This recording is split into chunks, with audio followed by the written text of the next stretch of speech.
So one of the most common characteristics I see on a daily basis as a golf coach is early extension. So guys, if you're struggling with early extension or just want to know more about it, this video is for you. I'm going to share why it happens for most players. I'm going to also share how you can check for it yourself using video feedback, and also share some good and maybe not some so good examples, including my own, of what early extension actually looks like in real time. And then also at the end, I can provide you 3 fantastic drills and different ways to go about attacking, improving that early extension. So before I get into it, guys, my name's Danny. Thank you so much for joining me today. We're here at the incredible Lights Out facility in Perth, Western Australia. Incredible new 24/7 TrackMan facility here that you can come to improve your golf. So let's get into why early extension happens and what is it. So early extension, the term you might have heard a lot here online, is when a player early extends. So we definitely want extension. So this is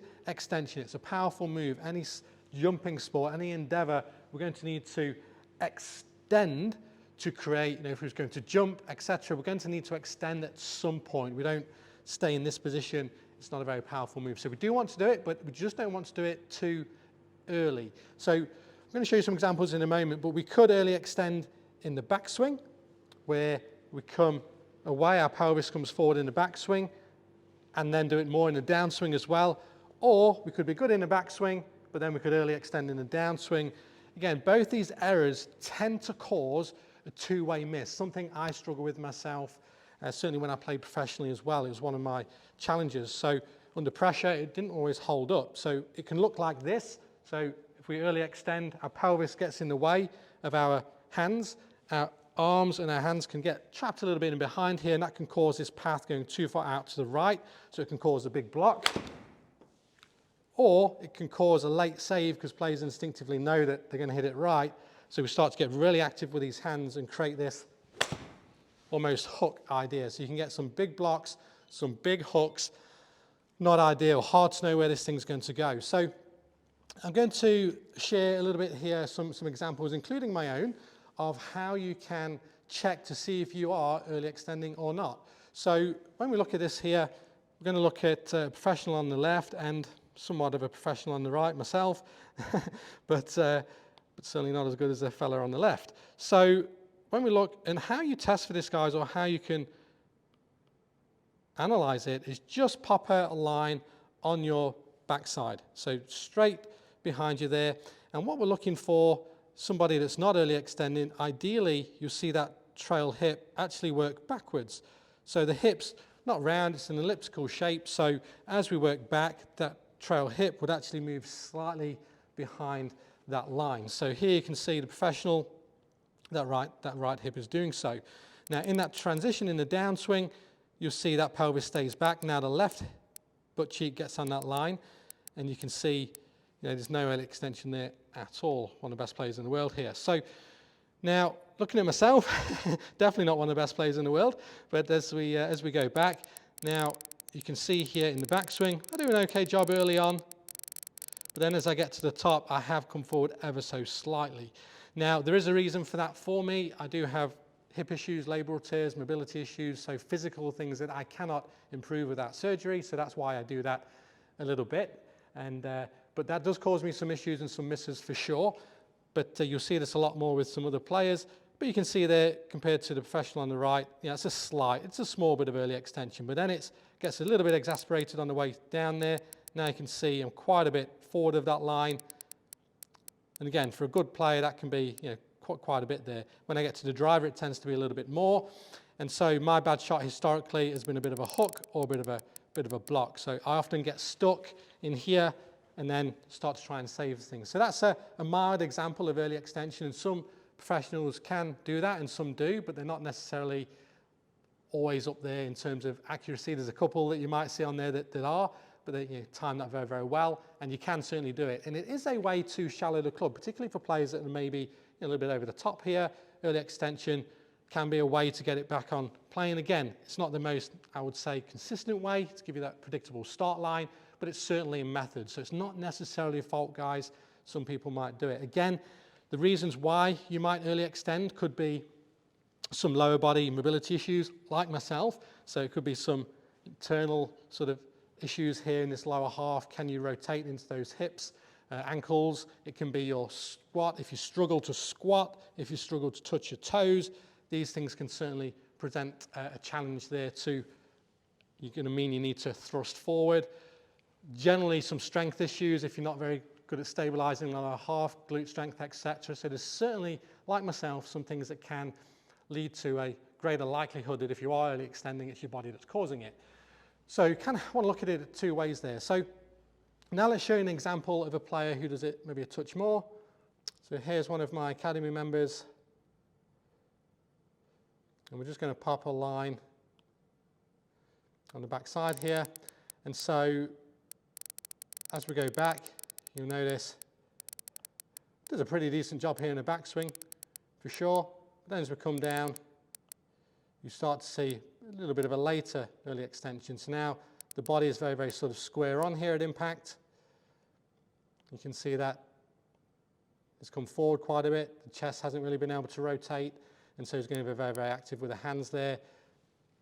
Not so easy there to time things, and certainly with those longer clubs can provide a few little issues there. So certainly with this player, a bit similar to myself, some limitations in that lower half, some restrictions, and some things there happening as well. So it can also, like I say, be a physical thing, but sometimes we can still improve it a little bit, even though we do have some restrictions in there. But you kind of want to attack it both ways: improve mobility, improve strength, and improve it from a swing perspective. So that's there showing you some examples. Again, there's players that do that a lot more. Certainly in the backswing, you see a lot of these sort of actions, and it just requires a lot of good time in there, guys, from that. So now we're going to move on to 3 drills to help fix your early extension.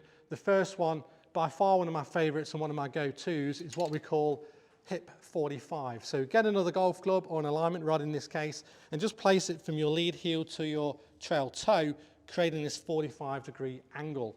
Now the idea is just making some moves to the top, and in the downswing, you want to almost get that idea of your pelvis or your belt buckle working back underneath you into this 45-degree angle back behind you. From this view, from down the line, what it looks like is to the top, that pelvis working back and underneath you here. That allows this space for your hands to come in, allows us to stay a little bit more on top of the golf ball, and it's certainly going to help you not only from a ball striking perspective, but also help improve some of those start lines and that path and face control. So hip 45, a really nice one to do to get a sensation of how to get that pelvis back and underneath you here.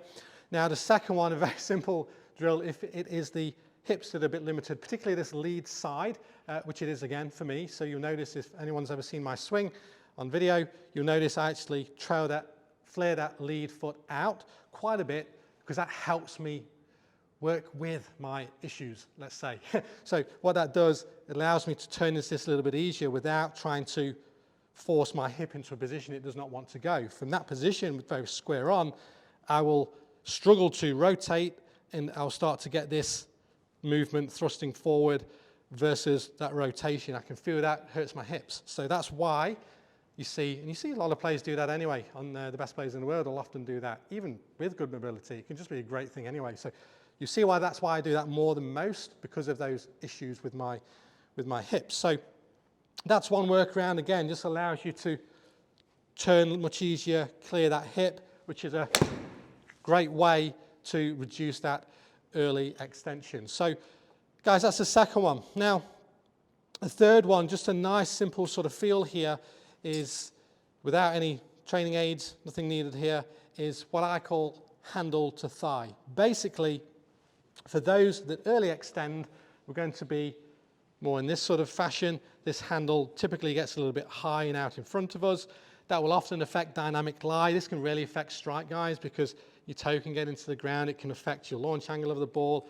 Again, it can affect club face control, a whole host of things there. So this idea of trying to basically almost try and stab yourself in the lead inner thigh on the way down from the top here, just a great one I've found. It's really helped me over the years, because what that does, because you don't want to hit yourself in the leg, you basically, your left or your lead hip gets out of the way, and it also helps you cover the ball better and keeps that handle nice and low, which gives you better contact, better stability for your club face.